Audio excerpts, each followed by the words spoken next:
Okay.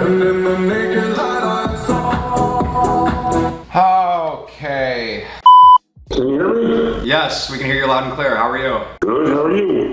Nice to meet you. My name is Anthony Nucci. How you doing, Anthony? I'm doing amazing. And yourself? Good, thanks, good. Good, good. Where are you calling from? There you go. Whereabouts? Right now, I'm in Nice, nice. I'm from Michigan. So we got the Midwestern New Jersey. trifecta here. That's nice. So You guys moved to Florida, enjoying the big boom, the nice weather, and all the amenities. all the amenities. All the amenities. And I feel like where you got your place over here. I bought that place in 2001, and I've been going there. I used to go 1 week in a month. Now I go a week a month, sometimes 2 weeks in a month. God bless. Why are you Yeah, why are you trying to right, sell why are you trying to sell it? I'm looking to buy a house. Ah, okay, nice. And My kids are looking to relocate. If I'm going to spend more than a week at a time, I'm going to need like, 3-4 bedroom house, like a real house instead of like a visit place. I gotcha. And where would that be? Still on the islands? Have you picked out a place yet? I looked at Coral. I think I'm liking and you got the pick.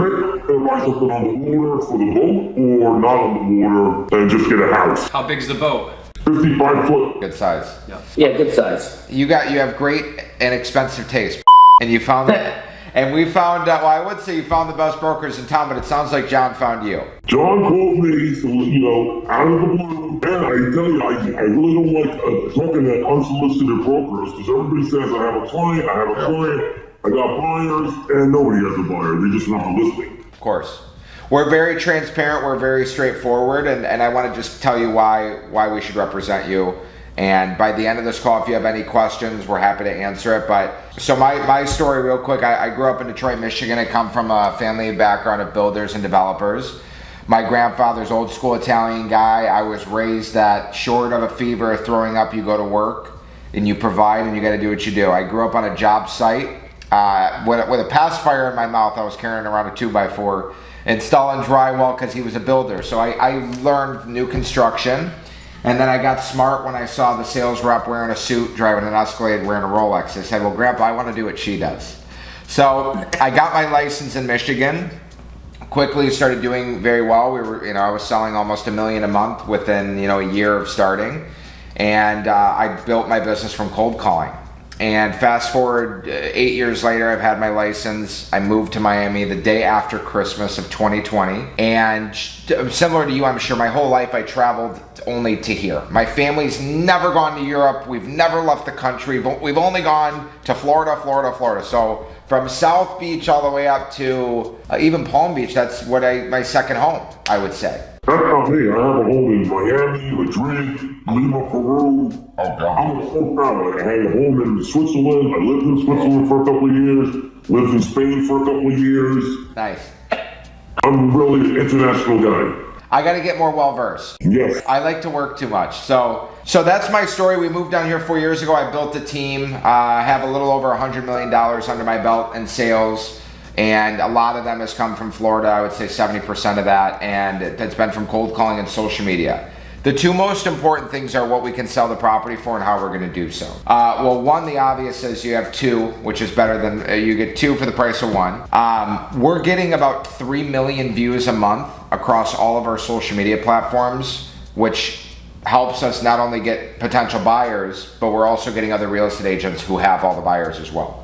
So we're covering all fronts. The other thing, just like we called you, we call about 10,000 people a month. Now, most people's initial thought when they hear that is, well, you're trying to get other listings. And I say this humbly, you call 10,000 people. Some of these people are sellers like you that are going to become buyers and vice versa. So in this market, when you have an example in your building, there's 30 plus units for sale that we're competing with, just the 1 bedrooms, not including the 2 or 3 bedrooms. What makes us stand out? I just sold a unit in the Four Seasons for a little under $7 million in 36 days, sold it through social media. I took a listing in Are you familiar with at all? Yep. So I got a listing in the average days on market is 355 days, so almost a year. I was able to sell that unit for just under $2 million in 44 days. We did that from cold calling and asking people that were renting, saying, hey, if it made sense for you to own for a similar cost that you're paying to rent, would you entertain it? This young Russian lady said, yes, I would love to. Let me come see the unit. If it makes sense, it makes sense. We had her over. Bada boom, bada bing, we got the deal done. So with that proactive approach, we get property sold very quickly. I don't need a year contract from you. We typically do a 6-month, 6% structure, and we move at the speed of sound. So that being said, we could have the property on the market here within 3-4 days. We do all the highest drone quality. We have a guy from New York fly in who does all the $100 million properties, so he's the best of the best. Because you have two things that are important with the marketing. One is price, and two is the photos. So we want to make sure that everything is pristine. The other thing that I want to mention that's important, anytime there's a showing, we don't send anybody else to show the property. We don't put a lockbox. We are going to be showing the property, whether it's John or myself or both of us, because what we're selling here is not just a residence, it's a lifestyle. And you can attest to that, right? That you're within walking distance of the nicest hotels and restaurants on that strip, on that quarter mile, right? You got the W, you got the One, you got water, and you have beautiful, as you said, prospects and amenities around. And I think we need to find that buyer, and that's how we're going to do it. I guess, John, I don't know if you have anything that you might want to add, but that's my 2 cents on that. So if you have any questions for us, I'd be happy to answer them for you. No question. I have an extensive real estate portfolio, you can imagine. Yes. In different states, in different countries. I've owned the place for an extended period of time. I'm really on the fence about selling it. I'm considering, it really depends if I am buying a home inland and want a beach condo. Okay. Or buy a house on the water and have access to my boat. Okay. The waterfront community is a little tricky in Florida because not all communities have access to the ocean. So if you're stuck in the intercoastal, from Fort Lauderdale to Miami, it can take you 5 hours because most of it's no wake zone. If you're north of Fort Lauderdale, you've got access to the ocean in Boca and Lighthouse Point. You get access to the ocean, you're in Florida in an hour. So that's one thing. The second thing is, I rented the unit for $10,000 for a month. Now, it's been my personal place since 2000. And when COVID came, the city was shut down. I came to New York. I have an apartment in the city. New York City was shut down. I came out to Long Island, and basically I was trapped in Long Island because everything was closed. Yeah. Florida was open. The market was great in Florida. I was offered $2 million for the place. I should have taken it. That was like the peak of the season, you know. That was a few years ago. So now I'm debating. Can I get the right price or can I rent it? Yeah. The property has gone from my personal property, my little alcove that I jumped to Miami often, to now, let's call it an investment property. Sure. So I told them, my son goes there. If I have a client, I send my client there. And I'm wondering, with today's market's a little difficult in the state of Florida. You got high insurance rates, you got IHOA fees, you got new special assessments, you got a lot of problems with buildings that are just being discovered because there's a 40-year engineer's report that the building has to comply with, and that creates problems for buyers because the buyer goes in, he's the place for $1 million, $1.5 million. If the place is 10 or 15 years old, it comes with a special assessment. This particular building has none of those issues. This building has been redone. I don't know if you know the history of it. It's been bought several times. In the last 8 years, finally, the one is bought it. It's pristine throughout. They redid the concrete, they redid the pools, they redid the infrastructure, the air conditioners, everything's great. But most buyers are fearful about the jet condition in Florida, and people come in and they try to lowball. I've had a lot of contractors say, hey, I'll buy the place, $1.1, $1.2 million, I'll fix it up, I'll rent it if I don't use it, and I'll sell it when the market turns around. That's one issue. Yeah. So I'm curious, what do you think the property's worth? So I'll tell you this, there's been 2 properties that have sold in the last 6 months at around $1,400 to $1,500 a square foot, which would put you at like 122, but that's not what I'm suggesting. I truthfully think, I think the 1425 was a little high, but not too far off. I think if you reduced that or adjusted it to about a 3 to 5% adjustment, which would put you at 135 or 1375, I think that's a more realistic number. Here's what I will say. You want to sell it ideally, it makes more sense. My next question, which is going to segue into a couple other things, you want to buy another property, you want to be close to the ocean. And you hit the nail on the head. You're either going to want to be in or you're going to want to be like eastern get over to the hull over. Otherwise, like you said, you're sitting in a no-wake zone for 30, 45 minutes and that's no fun. Trust me, I have a jet ski in my girlfriend's parents' house, and if I want to go to haul over and it's in the middle of the manatee season and I can't hit it takes me 25 minutes to get there. You can spend hours coming south if you're on the north. Well, let me ask you this, because I have a listing of coming up in the Village. It's a dry lot though, but I have another deal that we're working on that John and I are actually going to go meet with the lady tomorrow. It's on the water. Would you look, what's your budget for? Because that would depend on what the next move could be for you. I don't know what the town's pricing is, but on this secondary in Florida, I was thinking about $5 million. Okay, $5 million. I think you would be very pleased with what you can get in. You're on the water. You're right off 163rd. You're close, right? You're going to be, I would say, if you were in idle, it's going to take you 15 minutes max to get to haul over. You're not going to pay over, depending on what you get, I would say $1,200 a foot. I sold a property there that was pretty run down for $900, and we sold it for over asking price. And I've sold property in Michigan. I've sold property here, $2 million, $10 million. I've never in my life got so many phone calls. It's one of the most desirable communities. We'll send you some options over there you can look at. You'd be very happy with $5 to $7 million. Very. If you go, you're going to be $1,800, $2,000 a foot, which is going to put you at, from what you're talking, 10 million, 12 million. You're gonna have great resale value, but that's what the market would bear for that. So I would say this: I wanna do what's best for you financially.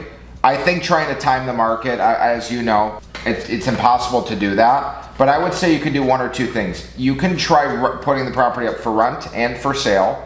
You get double the exposure, right? If you do happen to get a tenant, I would not let them lease it for more than 6 months, because if we do a year, we're gonna be back in the middle of the summer, which is not the worst time of the year to sell a property in Florida, but as you know, selling it in the middle of the season has a better chance. On the same token, it's all relative. Here's what I mean by that. If you put the property up for sale right now, and you have two powerhouse guys like us, marketing it, I'm not too worried about it being summer, because South America's winter is happening. All those people come to Miami during that time. So that's my point there. So I think you could advertise it for rent and or for sale, and we pivot accordingly. If you do end up getting a tenant for rent, you don't let them do it for 6 months.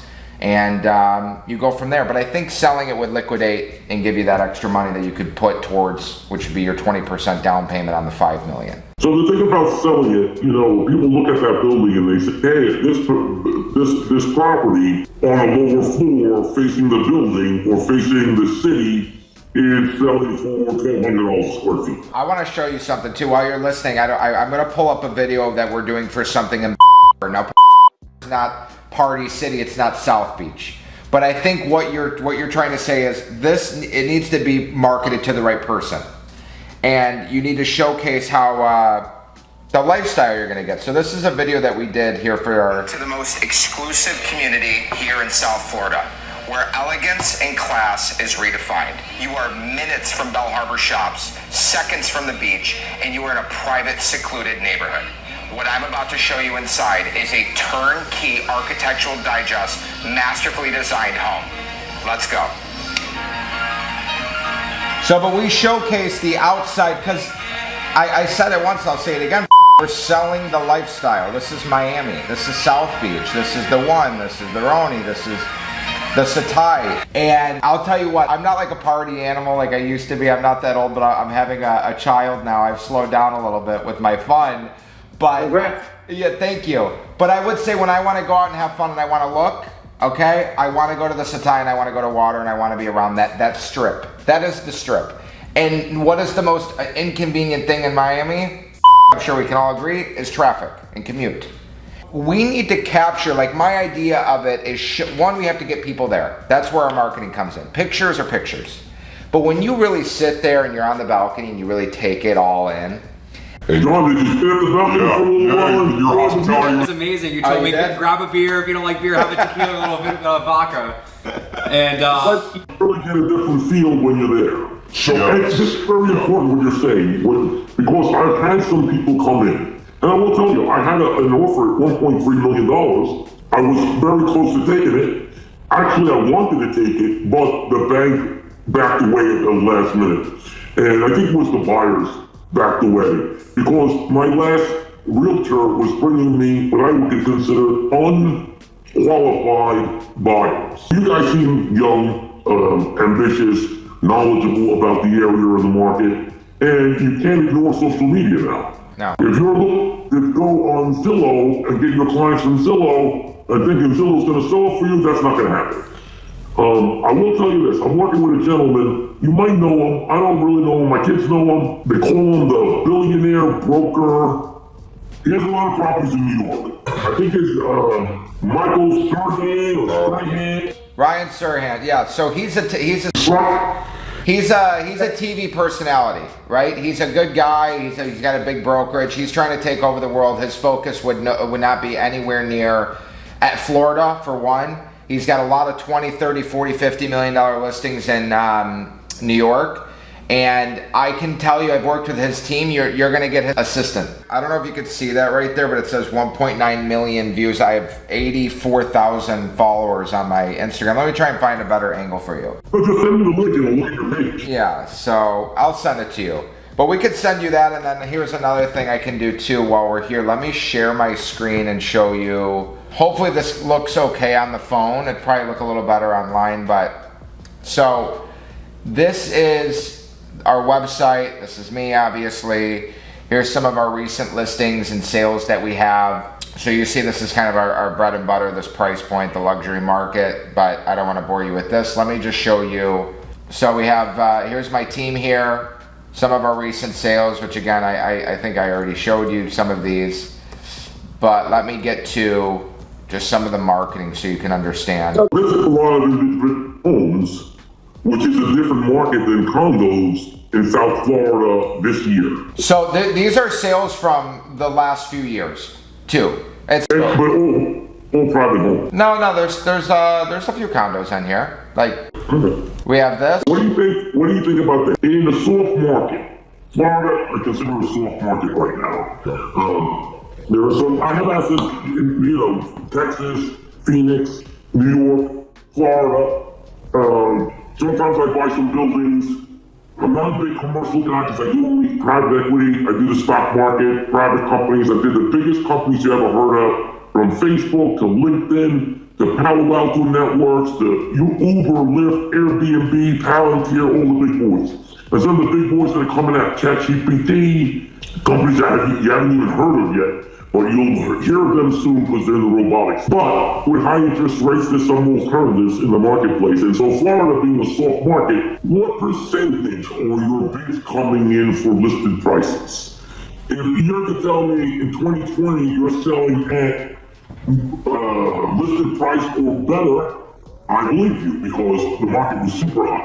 Now the market is somewhat cooled off for various reasons in the state of Florida, specifically, condos specifically, and also, you got the problems with the insurance. There's almost every carrier that left the state. You have the other issues. But what percentage do you think that offers come in your experience? Are you coming in at 80% of the listed price, 90%? Because everybody's looking for a deal, and everybody wants to be Donald Trump. I made a deal, I got this 20% off list, I did this, I did that, and the market is so hot that you're going to get what it's listed for. So what's the answer to that question? So I would say Q4 2020 to... Four Seasons was 94%. Yeah, 90. I would say 5 to 6% less right now is what you're getting. Now, I want to also make a point too. You mentioned Ferrari, so I'm assuming you're a car. No. 5% less off the asking price. That's what they're proposing. That's not what they're closing at. Now I'm thinking the number is 15%. There's a certain number. Like, it depends on the city, depends on the state, depends on the property, but there's a certain number that people just won't offer. So can I? Let me give you 70% of the ask because the owner's not going to take it. Otherwise, the broker listed at the wrong price. If you're at 95%, it's properly priced.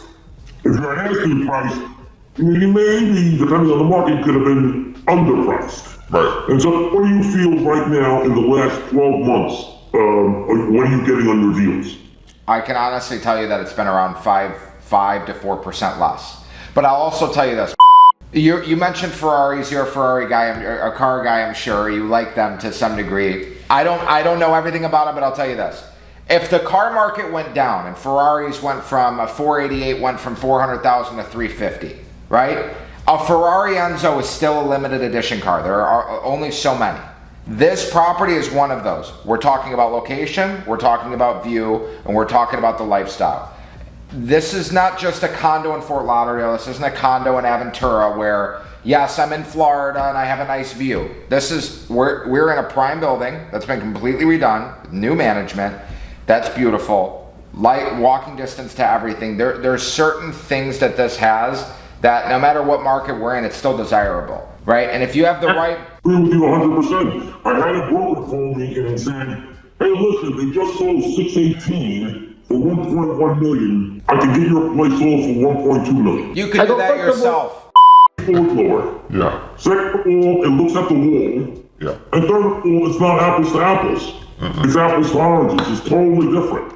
And you're right, because I'll tell you this, I'm a car collector, right? I'm a watch collector, car collector, business collector, I collect everything.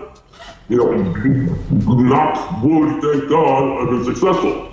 But if I bought one time a Hublot watch, nice, it's like 30 grand, blah, blah, blah, a lot of diamonds, pretty nice watch.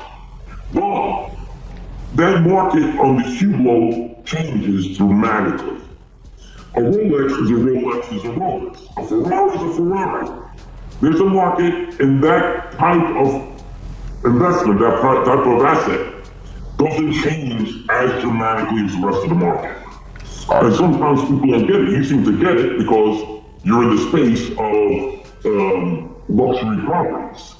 And I had the mistake is I had a couple of brokers turn me off that they were renting $3,500 apartments, $4,000 apartments that were 1,500 square feet, and they show them my apartment, and it's not the same buyer, it's not the same renter, it's not the same anything, because one guy's looking value for his money in the city, he wants 2 bedrooms, 2 baths. You know, I mean, to me, it's a little small to get a 1,200 square foot apartment with 2 bedrooms and 2.5 baths, because everything's like blocks, it's like this, it's like New York. And so you can't make the jump because people are looking for value, not luxury. Right. And the idea to understand that this is a luxury apartment and not just an apartment or a condo that speaks volumes of where you are mentally in this particular field. So you understand the property, you understand what I'm looking for, and you understand the market. So those are all both very well for you guys. Yes. And I promise you, you're going to be very pleased with our work. Let me tell you, just to kind of tell you how this would work, assuming we move forward. The second we get the listing, the first thing I would do is, you know what the MLS is, I'm sure you've heard of it. I would go on the MLS and I would draw a radius around all the buildings that are comparable, especially the Roni, so I know every single thing that goes on in that building. When a property comes on the market, if it rents, if it comes off the market, if somebody's fired, terminated, whatever it is. I have a constant pulse on the market. That's number one. The second thing I would do is, nobody does this because brokers don't want to cold call. John and I would cold call the entire building. There's 530 residents we can call and say, hey, we have a property that just came to market. This is your chance to pick your neighbor and or add to your portfolio. I would also call the people that own at the W and the 1, and I would ask them if they want to buy it, because it's not these buyers are mostly similar, right? There's people at the W that own at Setai. There's people at Setai that own at the W. They want to have a little portfolio near each other, and they like. Whose friend bought at the 1, and he wants a place. He wants to be close by. maybe he's looking for some kind of discount at the same property. He's sharing almost everything, and that's a good lead. And or he's got a mistress, or he's a playboy and he likes to or he's a guy like you that does business in New York and he's all over and he goes, hey, you know what? I want to run your fund. I want to manage your $10 million. Go stay at my place for a week. I'll meet you down in Miami. Like, there's different avenues there. My cousin works at Blackstone, by the way, too. If I can help out in any way by making a connection, I know you already have them. Happy to do that. I would go to him and I'd say, here. No option on Starlink. Nobody has Starlink right now. Everybody's buying SpaceX. SpaceX owns Starlink. Yeah, you're all in. Because nobody is being able to buy Starlink directly. Listen, I'll roll my entire commission after we sell this at the start. Like, I'm the ride or die Elon guy. He's a completely different human being. I don't think he is a human. He's an alien. He's very smart, and he's just the way he thinks is such a abstract way of thinking, and I don't know what he's doing, but it's working. The telecommunication industry. Starlink has more satellites in the air right now than any government. Yeah. It's a super great deal. I get it. You know, if you work with me, I'm not just a one-shot guy. You might end up selling my son a house, my daughter a house, me a house, everybody. And so far, I like what you're saying. Let me do a little investigation on your company. Send me anything that you can with regard to the history of recent sales that you've made. Sure. Give me days. It's Tuesday. I'm going to be in the city for a couple of days. Let's say by the end of the week we'll get back together and I'll discuss with you the opportunity of signing a contract with you. Absolutely. And before we go, are there any questions about the marketing? Is there anything what did you like most about what we shared with you? I think, look, first of all, I like young self-made men. Okay? My history is my parents were not wealthy. My parents came from Peru. They're immigrants. And my deals have made billions and billions of dollars. I think my end was over $300 million. And my cut of the 300 was close to $85 million. From a kid who grew up in a house that's falling apart for $16,000. So one, I like that you guys are young, you're ambitious, and you ride or die, you're gonna make it no matter what. Very big plus in my book. I like to work with the up and coming guys, not the established guys, they call them white shoe guys on Wall Street. Yeah. You know, I'm still the guy who wears a suit and I go in looking nice. I don't go in dressed like Mark Zuckerberg. I'm an old-fashioned investment banker. Yeah. Louis. So that's number one. Number two, I like this contemporary model. I like social media.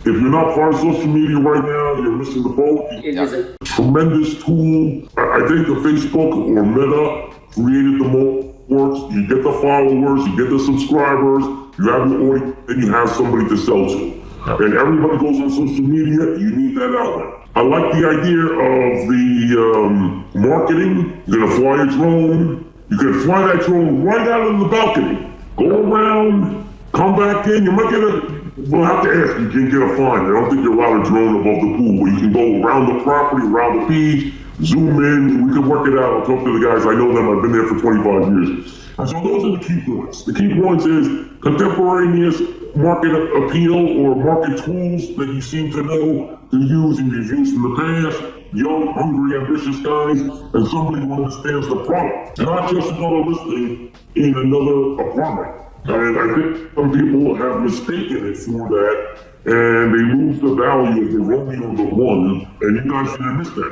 That's one of the first things that I know when I'm talking to somebody who understands the property, the value of this property as a luxury item versus just another condo. So I'll have some more questions. I'll be thinking about it, and I'll be doing some research. I'll send John an email or a text with some questions. I'll get on the phone with John. Anthony, if you're available, I'll give you a call too. Of course. And give me a couple of days to do some research on your firm, your company, and let's talk in the next couple of days. Absolutely. You're in New York, you said. I'm in New York. I'm supposed to fly down there on Tuesday. I'm not sure if I'm gonna go Sunday, Thursday. I'm scheduled to do the floors over in the bathroom. It's not a big thing, but it is something. The floors will match the hallway, let's say the roaming common areas. So there's a nice sense of continuity. Guy comes in, the hallway's new, this is new, and he sees new appliances, new floors. It gives you that little extra that pushes somebody over the hump. I'm gonna just think about the term, 6 months. I never do a year. No, you don't. We don't need a year. And the only reason I asked the New York thing is because you mentioned one that you loved what we're saying, which I'm happy that we're on the same page because we're selling the property. Our brokerage isn't selling the property.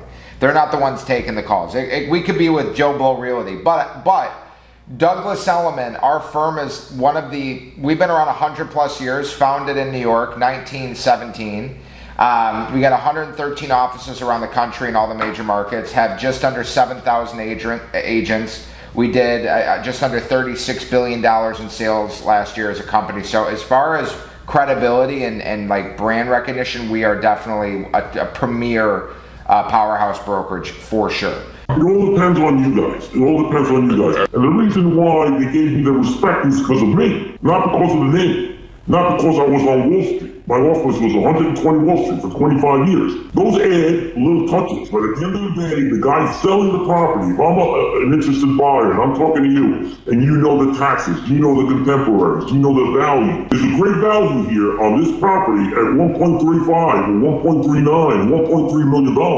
compared to a $2 million exactly the same place in the same building, just it has the one. Because, right now, you can get a masseuse in your room, you can get every restaurant delivered to your door, you can have all the amenities of the one, you can get housekeeping, house cleaning, you got the gym, the massage, all the stuff that you don't necessarily have to be at the hotel to get the A+ amenities. Yeah. And you can save $500,000. Right. So those points. I think we're pretty much on the same page, but let me do some research and I'll get back to you. Okay, Jen, do you have anything that you might want to? No, I mean, we pretty much hit the nail on the spot here, so we don't have anything else to add. Is the 6 months is good though too? So we're on the same page. Honestly, we're so confident. If you gave us 90 days and you weren't happy, I would literally let you say, all right, that's it right there. That's how confident I am. Normally, I have an 8-figure real estate portfolio. Right. Some of the homes are, one home is 8 figures. But, 8 figures goes to 99 million. So I didn't cross the $100 million mark because I never bought commercial real estate. I just bought a 25 building, they call it 25 door unit. Not my thing because it's not really low income housing, but it's a rental property. Yeah. So it's not, it's not a private residence, it's hard-working people. Having said that, I don't like to do, I've done 90 days with automatic renewal, or I've done 6 months with termination agreement, 30-day termination. Either way, you're not happy, I'm not happy, we can get out of it. There was one thing I did recently that, I don't know if that is, I'm not even going to ask you for it, but I had a clause in my last contract that said, if I brought the buyer and never talked to you, and I sold the place, then I owe you 1% instead of the 5 or 6%. And that was because I had a European guy coming to the States, and I sold him a property in New York, and the lady didn't do anything. And so we sold it for, $3 million, she got a $30,000 check, but she didn't sell it, she didn't show it, and no contact with the buyer. Yeah. You guys, I don't think that's going to apply to you because I'm not getting the calls for one of my fund managers is not going to buy the place. Those are the only 2 things I had in the stipulation of other contracts. Yeah. But I don't want to ask you for that at this time. No, I was going to say to you that if you have 1 or 2 guys that work at your hedge fund or clients of yours that have mentioned that they might be interested, you can give us their names and we will put them on an exclusion list. So if they come back in 3 months later and buy, you don't owe us any. Like, we'll do that. We're very easy to work with. But let's do this. If you want to take the day, that's fine. Let us send over the agreement to you so you can look at it. It's very simple. And like I said, if we didn't sell it in 90 days for whatever reason, you will be very pleased with our work and you would want to renew with us. I'm confident of it, but if it makes you feel better on paper to have that way out, by all means, we'll do what's fair for you. And it's the most difficult 90 days in Florida to sell. We're ready. September heats up again, so July and August, I don't want to shoot you in the foot before you're going to run a marathon race, so I'm not going to do that to you. Don't worry about it. Send me the paperwork as it stands. Okay. Like I said, the city for a couple days. If I get a break, I'll give you a buzz. If not, just give me a couple days because I'm just busy. It's not that I'm Sure. I just got a million things to do. Of course. And we want to make it from $1 million to $999, and we take the rest. Okay? So you don't have to worry about this. That's one less thing off your shoulders. That'll be good. That'll be good. All right, we're gonna make it happen. Appreciate your time. Thank you so much. We're looking forward to working together. Okay? John, thank you. Thank you. Appreciate it all. Absolutely. And we'll talk in the next couple days for sure. All the best. Take it easy. Bye-bye. Great meeting you. Bye.